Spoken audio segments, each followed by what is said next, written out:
দে-সু-7 অর্থাৎ দেব শুভশ্রীর সপ্তম ছবি, যে ছবিটা পুজোতে আসছে, যার লাইভ হলো। দেব শুভশ্রী নিজে এলেন, কথা বললেন, কত কিছু হইচই, কত জল্পনা, কত কল্পনা, সমস্ত কিছুর অবসান হলো এই লাইভে। কি জানতে পারলাম সবটাই আলোচনা করছি এই ভিডিওতে।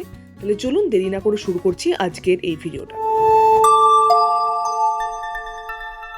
হস্তলিপি originals, the ultimate filmy dose. প্রথম হাফে দেব শুভশ্রী নিজেদের কথা বললেন, তাদের পুরোনো দিনের কথা, তাদের মধ্যে অনেক ইকুয়েশন দেখা গেল এই লাইভে। আমার এখনো মনে আছে তখন একটা বড় ফ্যান হতাম ঢাকের তালে গানটা শুটের সময়, মনে আছে কি গরম। ঢাকের তালে কি বলছো, মালয়েশিয়াতে it ওরে was বাপ 55। অনির্বাণ ভট্টাচার্যকে নিয়ে অনেক কথা হলো।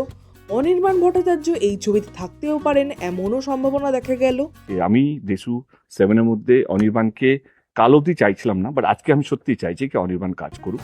কিন্তু এই ছবির নাম বা ছবির কলাকুশলী বা অন্য কিছু বিষয়ে কিন্তু জানা যায়নি। এখনো পর্যন্ত ছবির নাম দে-সু-7ই রাখা আছে, যেমনটা রয়েছে বুক মাই শোতে। তবে দে-সু-7 রাখা থাকলেও এই ছবিতে বুক মাই শোর যে ইন্টারেস্ট রেট, সেটা কিন্তু তত্তর করে বাড়ছে। 5,000 5,500 ছাড়িয়ে গেছে এই ইন্টারেস্ট রেট। এখন যখন আপনারা ভিডিওটা দেখছেন তখন হয়তো ইন্টারেস্ট রেট আরও অনেক অনেক বেশি।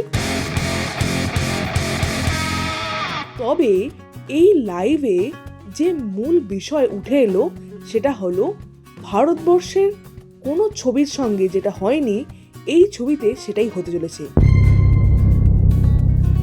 সবটাই জানাচ্ছি আপনাদের।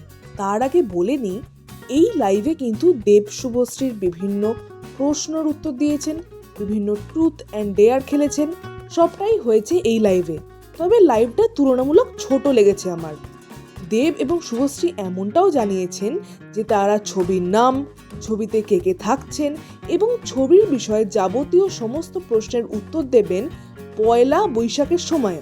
অর্থাৎ পয়লা বৈশাখের সময়ও শোনা যাচ্ছে তিনি এবং শুভশ্রী, দেব আর শুভশ্রী একসঙ্গে আবার লাইভে আসবেন। লাইভে এসে কিন্তু তারা এই ছবির সম্বন্ধে সমস্ত প্রশ্নের উত্তর দেবেন।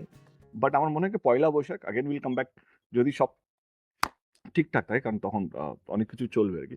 তো আমরা আবার লাইভে এসে তখন আমরা টাইটেল এবং পুরো কাস্টিংটা আবার ফেসবুক লাইভে এসে বলে দেবো। এবার বলা যাক এই ছবির সঙ্গে কি হতে চলেছে যেটা ভারতীয় কোনো ছবিতে হয়নি। দেব ঘোষণা করেছেন এখন থেকে, অর্থাৎ লাইভ যখন শেষ হলো 19শে জানুয়ারি দুপুর 3টে থেকে বুক মাই শোতে এই ছবির 20টা হলের টিকিট, অর্থাৎ first day first show ticket পাওয়া যেতে চলেছে। দে-সু-7 এর first day first show ticket আজকে দুপুর 3টে থেকে বুক মাই শোতে পেয়ে যাবেন আপনারা। অনলি ওয়ান শো, যেহেতু আমরা 20 ইয়ার্স কমপ্লিট হচ্ছে, তো উই হ্যাভ সিলেক্টেড 20 হলস।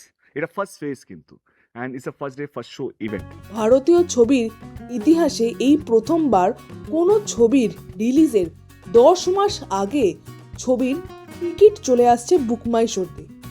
এটা তো দুরন্ত একটা জিনিস।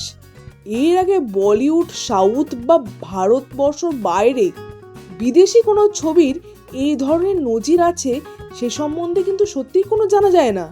তো ভারতবর্ষ বটেই, সারা পৃথিবীতে দেব আর শুভশ্রী অর্থাৎ দে-সু-7 এই ছবিটা কিন্তু একটা রেকর্ড গড়ে তুলেছে। সেই সঙ্গে দেব এমনটাও জানিয়েছে এই ছবির বিষয়বস্তু লাভ, অ্যাকশন, থ্রিল, এছাড়াও আরও অনেক কিছু। এই ছবির অ্যাকশন দুর্দান্ত হতে চলেছে এমনটাই জানা যাচ্ছে। লাভ অ্যাঙ্গেল তো থাকবেই, এবং শুভশ্রী এবং দেবের ক্যারেক্টারটা যেহেতু স্ট্রং, তাই এই ছবির গল্পটাও স্ট্রং হবে এমনটাই বুঝতে পারা যাচ্ছে।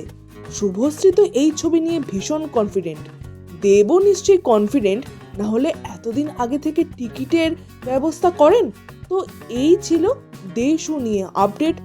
আবার পয়লা বৈশাখের সময় তারা আসবেন একসঙ্গে লাইভে এবং তখন সবটা জানাবেন। আপনাদের এই আপডেটটা কেমন লাগলো অবশ্যই কমেন্টে লিখে জানাবেন। আমাদের ভিডিওটা লাইক করতে মিস করবেন না। এই ধরনের ভিডিও আমাদের চ্যানেলে আসতে থাকে। পরবর্তী ভিডিও দেখার জন্য আমাদের চ্যানেলটা ফলো করে রাখুন।